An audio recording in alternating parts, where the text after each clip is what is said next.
Hello everyone, welcome to my channel Shiksha by Hina ma'am. Today we are going to continue your chapter number 1 matter in our surrounding class 9 का ये chapter है.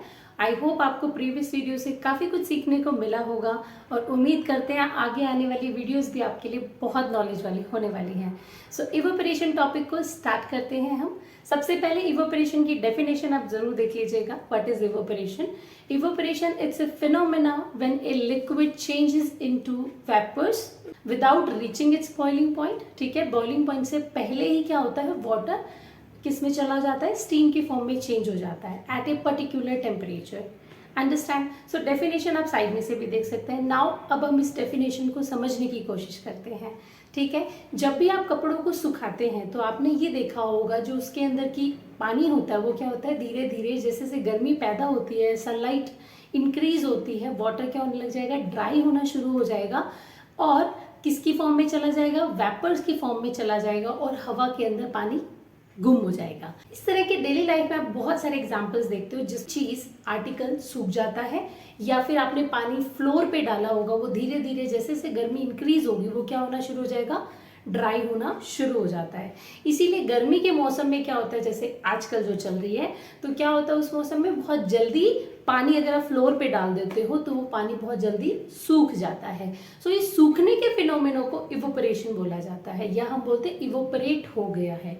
Understand? सो कुछ ऐसे factors हैं जो evaporation के rate को affect करते हैं. पहले हम उनको पढ़ लेते हैं. इवोपरेशन के अंदर से सबसे इंपॉर्टेंट आपके क्वेश्चंस बनते हैं रीजंस बेस्ड में, जो इस फैक्टर वाले टॉपिक में से खत्म हो जाएंगे. सो मेक श्योर कि आप इसको बहुत अच्छे से पढ़ लें. ठीक है, क्योंकि 3 या 2 मार्क्स के रीजंस के क्वेश्चन आप यहाँ से पूरे करेंगे. सो पहला पॉइंट है सरफेस एरिया. जैसे जैसे अगर सरफेस एरिया जहाँ पर आप वाटर को स्प्लिट कर रहे हैं, अगर वो सरफेस एरिया इंक्रीज हो जाएगा तो वाटर जो ड्राई होगा वो बहुत फास्ट हो जाएगा. जैसे कि एक तरफ आपने कपड़े को पूरा बाइंड अप करके रखा हुआ है, सुखा दिया, और दूसरी रस्सी पे आपने कपड़े को फैलाकर सुखाया है, तो आपको बहुत अच्छे से पता है कि जो कपड़ा आपने फैलाकर सुखाया होगा वो बहुत जल्दी ड्राई हो जाएगा. वाई? ऐसा क्यों होगा? रीजन सुन लीजिए. देखो, जो इवोपरेशन होता है वो हमेशा top layer of the water से होता है. मतलब आपने ग्लास के अंदर पानी डाला है तो सबसे पहले जो ऊपर के पार्टिकल्स होंगे ऑफ वाटर वो सूखना शुरू होंगे. दैट मीन्स उनके अंदर क्या होगा, मोर काइनेटिक एनर्जी आ जाएगी और जितनी काइनेटिक एनर्जी इंक्रीज होगी वो क्या करेंगे, हवा में जाना शुरू हो जाएंगे. इसीलिए क्या होता है, हमेशा जो टॉप लेयर ऑफ वाटर होती है वो क्या होगी, एयर के अंदर पानी ड्राई होना शुरू हो जाएगा और धीरे धीरे लोअर लेवल ऑफ वाटर में वो पहुंचना शुरू हो जाएगा और धीरे धीरे पानी क्या होने लगेगा, सूखना शुरू हो जाएगा. सो सरफेस एरिया एक बहुत अच्छा फैक्टर है इवेपोरेशन का, क्योंकि जितना ज्यादा आप फैलाकर पानी को डालेंगे उतना जल्दी वो सूखेगा. सेकेंड फैक्टर क्या होगा, इंक्रीज इन टेम्परेचर. जैसे जैसे गर्मी बढ़ेगी वैसे वैसे रेट ऑफ इवेपोरेशन भी क्या होता है, इंक्रीज होता है. सबसे पहले तो ये देख लीजिएगा कि किस फैक्टर से क्या इम्पैक्ट पड़ रहा है. अंडरस्टैंड? फिर उससे रिलेटेड कोई आप एग्जांपल्स माइंड में याद रखिएगा ताकि आप इन फैक्टर्स को भूले नहीं. रीजन क्या है, क्यों ऐसा होता है, टेम्परेचर बढ़ने से क्या इम्पैक्ट पड़, तो टेम्परेचर बढ़ने से क्यों इवेपोरेशन बढ़ जाता है. देखिए, होता क्या है, जो वाटर के पार्टिकल्स होते हैं उनके पास में क्या होता है, जैसे टेम्परेचर बढ़ता है, हीट बढ़ती है, तो उनके बीच का जो फोर्स ऑफ अट्रैक्शन होता है वो वीक होना शुरू हो जाता है. दैट मीन्स उनके अंदर इतनी काइनेटिक एनर्जी आ जाती है कि वो क्या करेंगे, अपनी जो पोजीशन है उसको छोड़ना शुरू कर देंगे. इसी वजह से क्या होगा, जैसे ही वो ओवरकम करेंगे, उस बॉन्ड को तोड़ देंगे, तो उससे क्या होगा, वो पार्टिकल्स एयर में चले जाएंगे और एयर में जाने के बाद में वो स्टीम फॉर्म में एटमॉस्फेयर में गुम हो जाते हैं. ठीक है, जो थर्ड फैक्टर है that decrease in humidity. First of all, humidity क्या होती है? देखो, ह्यूमिडिटी का मतलब है हवा के अंदर कितने वाटर मॉलिक्यूल्स प्रेजेंट है. So the amount of water vapors present in the atmospheric air that is known as the humidity in atmosphere. ठीक है, ह्यूमिडिटी समझ में आ गई है, हवा के अंदर पानी के वेपर्स का ऑलरेडी प्रेजेंट होना. ठीक है, अब आप एक चीज सोचिए, अगर बारिश का मौसम होता है तो कपड़े सूखने में थोड़ी प्रॉब्लम होती है, और अगर वहीं पर धूप का सीजन होता है, अच्छे से सनलाइट पड़ रही है कपड़े पे, तो सूखेगा कौन पहले? ऑब्वियसली धूप वाला सूखेगा. बट ऐसा क्यों हुआ? क्योंकि देखो, जैसे हमने बताया टेम्परेचर बढ़ेगा तो कपड़ा जल्दी सूख जाता है. ठीक है, उसका रीजन आप बहुत अच्छे समझ चुके हैं. लेकिन जब बारिश का मौसम होता है तो कपड़े के अंदर भी क्या, वाटर मॉलिक्यूल्स हैं. ठीक है, और बाहर भी क्या है, water molecules in the vapour की फॉर्म में प्रेजेंट है हवा के अंदर. सो क्या होगा, कि दोनों तरफ वाटर वाटर प्रेजेंट होगा, तो इस वजह से क्या होगा कि जो फोर्स ऑफ अट्रैक्शन है वो टूटने नहीं पाएगा। प्रेजेंट है, कपड़े के अंदर भी वाटर मॉलिक्यूल्स प्रेजेंट, और जितनी ज्यादा ह्यूमिडिटी लेवल इंक्रीज होगा, दैट मीन्स एटमॉस्फेयर में वाटर ज्यादा होगा, तो वो क्या करेगा, कपड़े को और गीला कर देगा इंस्टेड ऑफ ड्राइंग इट। ठीक है, तो इवेपोरेशन रेट क्या हो जाएगा हमारा, डिक्रीज हो जाएगा। Understand. Increase in speed of wind, wind की वजह से क्या होगा, मतलब हवा तेज चलेगी तो कपड़े को क्या करेगी, फटाफट वाटर से वहां से कपड़े में से वाटर के मॉलिक्यूल्स ले लेगी और जाकर उनको दूसरी जगह पे थ्रो कर देगी। ठीक है, वाटर के मॉलिक्यूल्स वहां से दूर चले जाएंगे, सो कपड़ा क्या होगा, बहुत जल्दी फास्टर सूखना शुरू हो जाएगा। So this is the reason why जब भी विंड स्पीड अगर इंक्रीज होती है तो डेफिनेटली इवेपोरेशन रेट भी क्या होगा, बढ़ जाएगा। तेज हवा चलेगी तो बहुत जल्दी कपड़ा सूखेगा। अंडरस्टैंड। तो रीजंस भी साथ साथ एक एक याद रखना आप। ठीक है, का एग्जांपल आप कर सकते हो, जैसे हॉट और ह्यूमिडिटी लेवल, अगर नमी होती है एटमॉस्फेयर के अंदर, हम बैठे हुए कमरे में, बहुत गर्मी लग रही है, ह्यूमिडिटी लग रही है हमको, तो क्या होता है, स्वेटिंग ज्यादा आती है। और अगर स्वेटिंग को सुखाना है तो हम क्या करते हैं, फटाफट जाके कूलर वगैरह या फैन के नीचे जाके बैठ जाते हैं। तो अगर हवा तेज चलेगी तो वो स्वेटिंग क्या होगी, बहुत जल्दी सूखेगी, वेपर्स की फॉर्म में फटाफट पसीना क्या होगा, उड़ जाएगा। तो ये भी इवेपोरेशन होता है। आप ये मत सोचना सिर्फ पानी के साथ इवेपोरेशन होता है। इवेपोरेशन मतलब वाटर सोल्यूबल जितनी भी लिक्विड्स होते हैं वो सब क्या हो जाएंगे, हवा के अंदर जाके उनका इवेपोरेशन इंक्रीज, हवा के अंदर वो उड़ जाएंगे। अंडरस्टैंड। सो नेक्स्ट है नेचर ऑफ लिक्विड। आप किस तरह का लिक्विड ले रहे हैं, कि इवेपोरेशन फास्ट होगा कि स्लो होगा, depends upon the nature of liquid. जैसे कि अगर आप अल्कोहलिक जो प्रोडक्ट होते हैं या अल्कोहल की अगर आप बात करेंगे तो उसका बॉइलिंग पॉइंट होता है 351 और वाटर का होता है 373 केल्विन।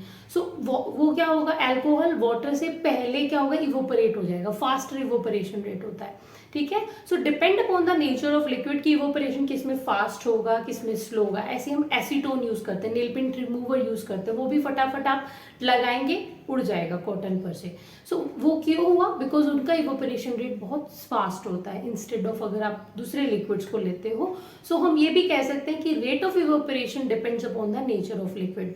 सो यहाँ से हमने 5 पॉइंट्स याद किए हैं। Face area, second is increase in temperature, third is humidity level, ठीक है, and fourth is wind speed and fifth is nature of liquid. ठीक है, तो ये फैक्टर्स बहुत अच्छे से करना बिकॉज ये पेपर में आ सकते हैं। आपसे क्वेश्चन पूछा जा सकता है कि जो इवेपोरेशन होता है वो कूलिंग कैसे करता है, मतलब जो पार्टिकल इवेपोरेट हो जाते हैं वहां पर आपको ठंडक महसूस क्यों होती है। जैसे कि अगर आपको स्वेटिंग आती है और पसीना सूख जाता है तो उससे क्या होता है, फिर आपको वहां पर ठंडा ठंडा महसूस होता है। ऐसा क्यों होता है, देखो जो पार्टिकल्स होते हैं ना स्वेटिंग के या फिर वाटर, जो भी आपको वाटर के अंदर अगर ड्राई करना है, सो जो पार्टिकल्स होते हैं उनके पास क्या आता है, टेम्परेचर बढ़ने की वजह से काइनेटिक एनर्जी आ जाती है। काइनेटिक एनर्जी क्या होगी, इतनी बढ़ जाएगी, पार्टिकल उसको जब छोड़ कर जाएंगे तो वहां का टेम्परेचर क्या हो जाएगा, कम हो जाता है। ठीक है, क्योंकि जो हॉट पार्टिकल्स है वो तो उसको छोड़ के चले गए हैं, नाउ जो डाउन वाले पार्टिकल्स है वो भी ठंडे हैं ना, उनके ऊपर अभी वो सनलाइट पड़ी नहीं है। तो डाउन वाले पार्टिकल्स क्या होंगे, उनके पास टेम्परेचर ऑलरेडी कम होगा, तो इसकी वजह से हमें वहां पर ठंडा महसूस होगा। अगेन जैसे ही वो पार्टिकल पे दोबारा सनलाइट पड़ेगी तो वो भी गर्म होने लग जाएंगे, उनकी भी काइनेटिक एनर्जी आ जाएगी, वो भी उड़ जाएंगे। फिर हमें और जो लोअर वाली लेयर होगी अगेन उसके पास टेम्परेचर क्या होगा, कम होगा कंपेयर टू अबोव वाली की जो कि जा चुकी है। अंडरस्टैंड। तो इस वजह से इवेपोरेशन क्या करता है, कूलिंग करता है। ठीक है, अब हम कुछ ऐसे क्वेश्चंस पढ़ने वाले हैं जो पेपर के पॉइंट ऑफ व्यू से बहुत इंपॉर्टेंट है, आपके पेपर में आ सकते हैं, एनसीईआरटी में भी गिवन है। सो पहला क्वेश्चन ये है, समर के अंदर हम छत के ऊपर पानी क्यों डालते हैं, ठंडा महसूस होता है ना, ऐसा क्यों।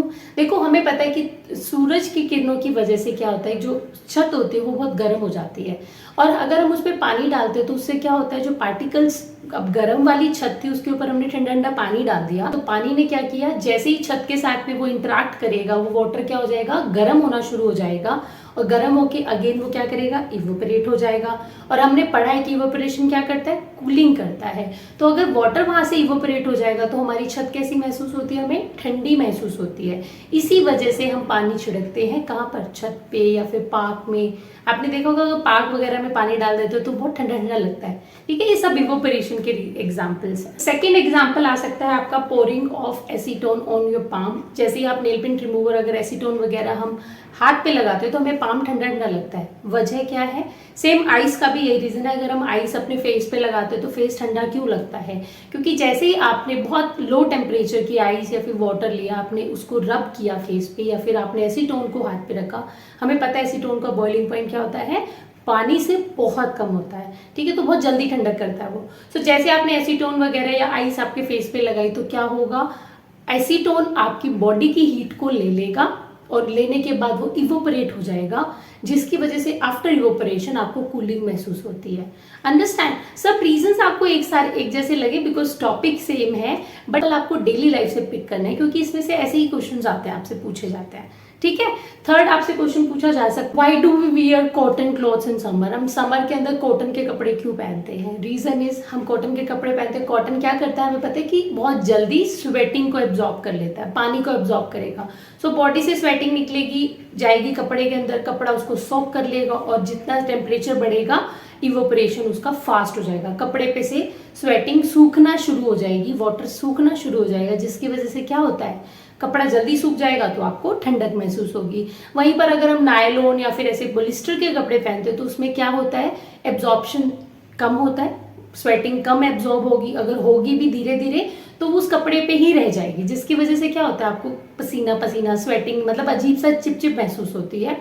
सो जो कॉटन क्लोथ्स होते हैं समर में इसीलिए ले जाते हैं क्योंकि समर में टेम्परेचर बहुत ज्यादा है और इवोपरेशन हमें फास्ट करना होता है। Perspiration keeps our body cool, ये क्वेश्चन भी पूछा जा सकता है। जब आप बहुत ज्यादा एक्सरसाइज कर लेते हैं तो उस टाइम पे आपको जैसे एक्सरसाइज खत्म होती है आपको धीरे धीरे ठंडा महसूस होता है। रीजन इज क्योंकि आपकी बॉडी से इतना ज्यादा पसीना निकलता है, आपकी बॉडी में इतनी हैवी एक्सरसाइज की वजह से क्या होता है टेम्परेचर बढ़ जाता है बॉडी का, बॉडी से टेम्परेचर बढ़ता है तो उतनी ज्यादा स्वेटिंग आती है, बॉडी की हीट क्या होती है बाहर निकल जाती है और उसकी वजह से क्या होगा धीरे धीरे इवोपरेशन रेट इंक्रीज होगा और आपको ठंडा ठंडा महसूस होना शुरू हो जाता है। तो ये सारे डेली लाइफ से आपको एग्जांपल लेने हैं, ऐसे ही कुछ और भी एग्जांपल है। ऐसे ही अगर आपने ठंडा पानी या बॉटल फ्रिज से बाहर निकाले तो आप देखेंगे थोड़े थोड़े उस पर वाटर ड्रॉपलेट्स बन जाते हैं on the outer surface of the glass. ऐसा क्यों होता है? देखो हमें पता है अंदर वाटर क्या है ठंडा है तो उसका टेम्परेचर बहुत कम है, जैसे आपने उसको बाहर निकाला तो टेम्परेचर क्या होगा हमें पता है कि हाई से लो की तरफ मूव करता है। तो बाहर की जो गर्मी है वो ग्लास के अंदर वाले पार्टिकल से इंटरेक्ट करेगी और उसको क्या करेगी पानी को नॉर्मल करने की कोशिश करेगी। तो जब वो नॉर्मल करती है तो क्या होता है टेम्परेचर अब आपका बाहर निकल रहा होता है, ठीक है। टेम्परेचर इंट्रैक्शन होता है दोनों टेम्परेचर का और जब तक होगा ये जब तक कि वाटर नॉर्मल नहीं हो जाता। हीट बाहर निकलते तो किस फॉर्म में निकलती है? स्टीम की फॉर्म में निकलती है। वो जो स्टीम होती है वो बाहर की तरफ क्या बनती है? वाटर ड्रॉपलेट्स की फॉर्म में आपको दिखाई देती है। ऐसे ही क्वेश्चन आ सकता है कि जो सर्जन होते हैं वो ईथर का स्प्रे क्यों करते हैं? मतलब आपने देखा होगा जैसे ही आप ऑपरेशन या सर्जरी या फिर आप इंजेक्शन वगैरह लगवाने, देखिए जो ईथर होता है ना बेटा उसका जो बॉइलिंग पॉइंट होता है it is around 300 kelvin 308 kelvin के अप्रॉक्स होता है। सो जैसे ही आप ईथर स्प्रे करते हो वो आपकी बॉडी को क्या कर देता है? कूल कर देता है, आपकी बॉडी से जो हीट निकलने वाली उसको बढ़ा देता है, ठीक है। तो जैसे ही बॉडी का टेम्परेचर क्या होगा ठंडा होगा उसकी वजह से क्या होगा आपका जो स्किन है वो नम हो जाएगी, मतलब आपको ज्यादा पेन फील नहीं होता।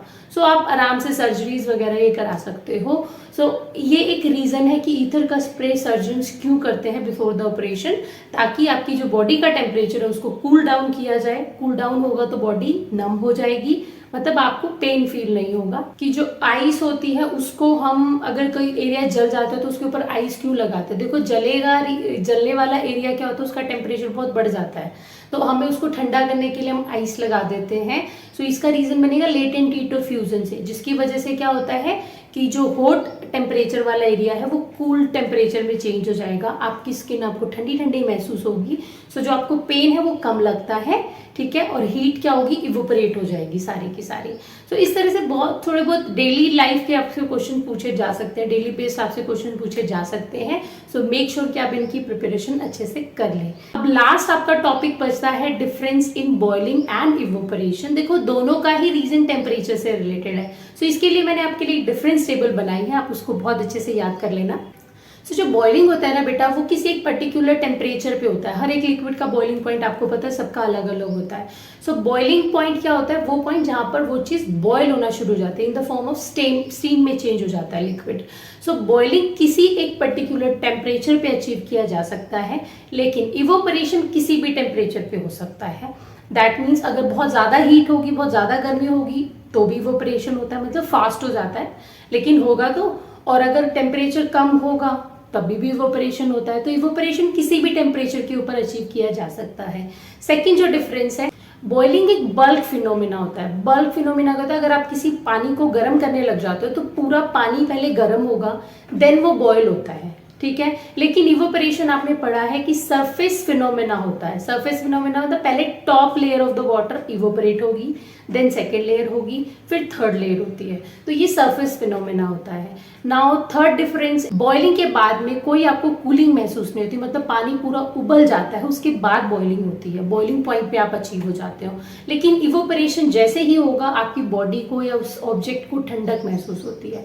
तो ये 3 डिफरेंसेस है बॉइलिंग और इवोपरेशन में, आप बहुत अच्छे से कर लीजिएगा क्योंकि डायरेक्ट डिफरेंस 3 नंबर के पूछे जाते हैं। सो नाउ आपका चैप्टर हो गया है कंप्लीट और आपको बहुत खुशी हो रही होगी, आई एम श्योर। अब हम करेंगे इसके कुछ, मैं आपको क्वेश्चंस ना डेली दे दिया करूंगी साथ में ताकि आपकी प्रैक्टिस हो जाए, ठीक है। उसके अलावा अब हम नेक्स्ट जब वीडियो करेंगे उसमें हम शुरू करेंगे हमारे next chapter of chemistry. So make sure आप हमें सब्सक्राइब कर ले, लाइक कर लीजिए और शेयर कर दीजिए दूसरे बच्चों के साथ में ताकि वो भी हमें ज्वाइन कर सके और इस तरह से वीडियोस मतलब इम्पैक्टफुल जो देखने में अच्छी लगती है और आपको बहुत अच्छे से ऑब्जेक्ट अच्छे से कॉन्सेप्ट समझ में आ जाते हैं बाय द विजुअलाइजेशन फॉर्म, ठीक है। तो हमें फटाफट सब्सक्राइब कर लीजिए और अपने फ्रेंड्स को ये वीडियो भेज दीजिए। नेक्स्ट वीडियो में हम जल्द ही मिलेंगे। Till then take care, bye bye.